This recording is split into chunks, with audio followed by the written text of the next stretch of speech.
Hi and welcome everyone. I am Frere Tuck. This is my epoch, and if you are new to this channel, I cover homeless education, homeless awareness, and even some how-tos. I've been chronically homeless for over 20 years, and I'm sharing my knowledge and experience with you for whatever reason you chose to come here, whether it be homeless awareness or you are on the verge of becoming homeless yourself. Okay, and so what we're going to be talking about today is how to be homeless. I titled the article that you will be reading. If you would like a copy of the article and to be able to see it be updated, you will have to go to hobotuck.com, subscribe to my newsletter. Once you confirm your subscription, you will be able to get your a link to the document, and then you'll be able to view it anytime you want and see its updates, because I'm going to update and expand it.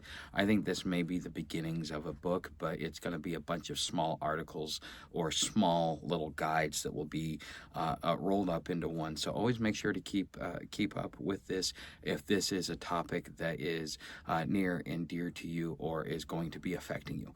So what we're going to be talking about is the path to homelessness, okay?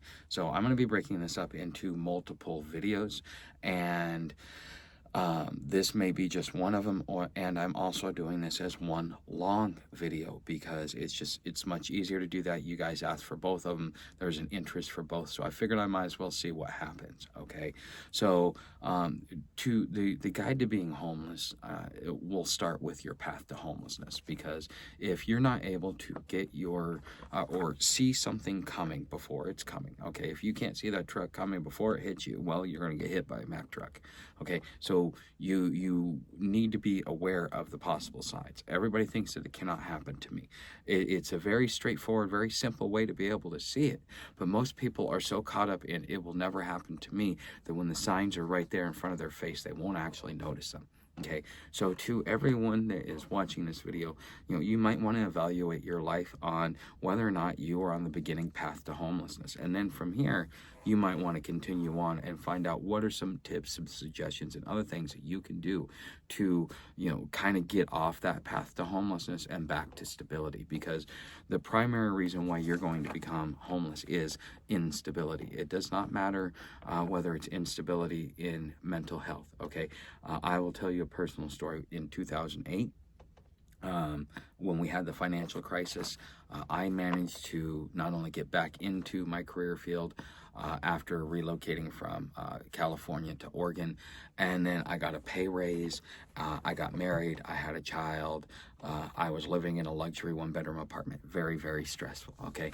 But the thing is, it was kind of like the boiling frog effect. I didn't realize it was coming. I didn't realize all these other things that were going on until finally, when the pressure finally started to go down as the economy started to recover, I, took that deep breath, and it just, boom, it hit me, and I just melted.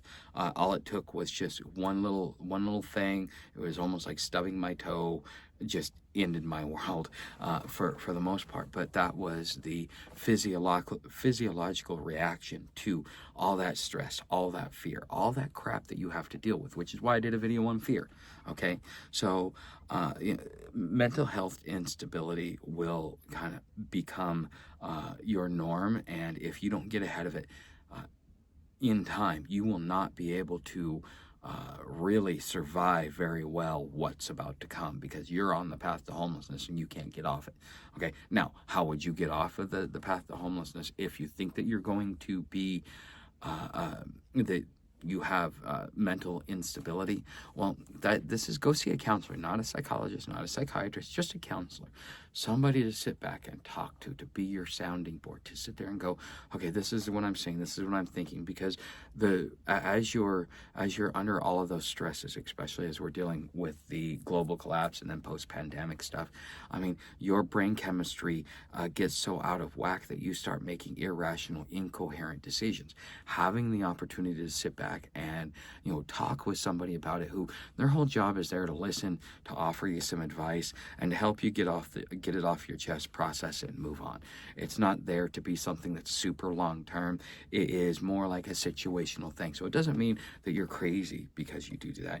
This is something normal and something that everybody goes through. Okay, the next part would be job instability. Right now, they're doing tons and tons of layoffs. During the '08 crash, in the IT world, I had 15 people waiting to take my job. And at any time, if I made even the slightest mistake, I would lose my job. That meant me, my wife, and my newborn son were going to be homeless. And it was a very unstable, which kind of led to stressors. Okay, so job instability can also lead to mental health instability, can also lead to financial instability. Okay, but right now we're talking about job instability. And let's just say you lost your job. Can you find a job that will pay just as much? Can you find a job that will give you the same amount of hours, or are you making less? Are you having to have multiple jobs? What is your situation like? Okay, so job instability is a major factor, especially in an economic downturn. That's why during economic downturns, you see the homeless population expand. And if the downturn gets bad enough, then the homeless population will expand exponentially, and we will see a homeless crisis like never seen before, even worse than the Great Depression, which I think had anywhere from between 10 to 30% homeless. I think that was about the rate of homelessness in the cities. So I mean, it was crazy back then, and if it gets any worse than that, we could see 30 to 50% homelessness. And all of it starts with job insecurity, which therefore propagates down and creates other instabilities. Okay, so what is a solution that you can do? How can you get yourself out of this? This is why I talk about the digital economy. The digital economy can be a side hustle. The digital economy can be a way for you to supplement your income with the loss of a job without having to go get like 3 different jobs, and be able to build a reputation. And once you build that reputation, then you will be able to go through and expand your book of business, and to the point where you no longer need the job, because you will have worked your way out of a job. Now, if you're seeing that you're at the start of it, that maybe in the next 6 to 12 months you may not have a job, this is something you definitely want to do. But you need to figure out a way to supplement your income. The digital economy is a great way to do it with minimal effort. You don't have to leave your home.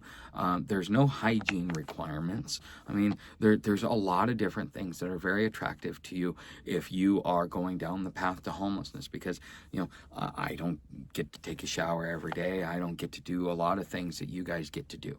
And so I need something that I can do that's going to accommodate me for what I'm going through, until I can get to a point where I no longer am going through that. But finding employment that is going to be helpful to you is going to be something different. Okay, so that's the first thing. The next thing is financial insecurity. Now, I am no authority on this, because I am one of those people that I'm just one of those people. I don't do good with money. I work really, really hard with money. It's a lot about self-discipline. I have great self-discipline in a lot of parts of my life, just not when it comes to financial matters. And this is where I struggle. And a lot of it comes from when you don't have enough, when you live the poor lifestyle. When you get money, it's always going out, and it's very hard to save.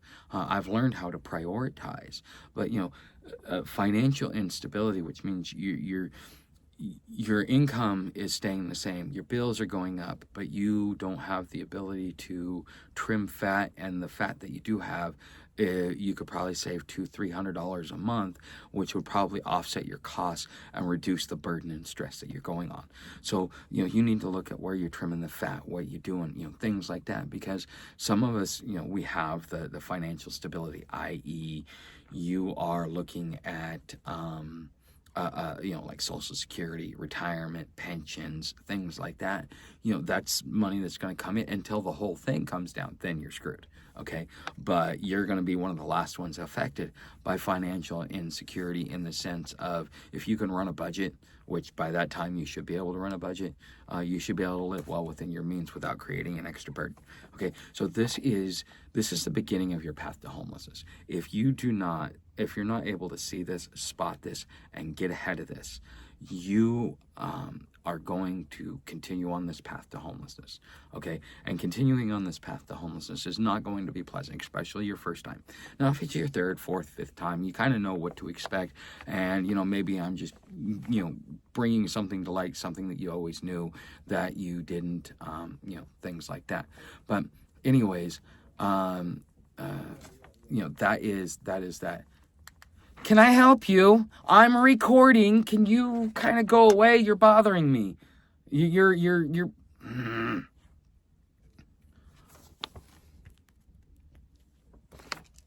These motherfuckers want to come.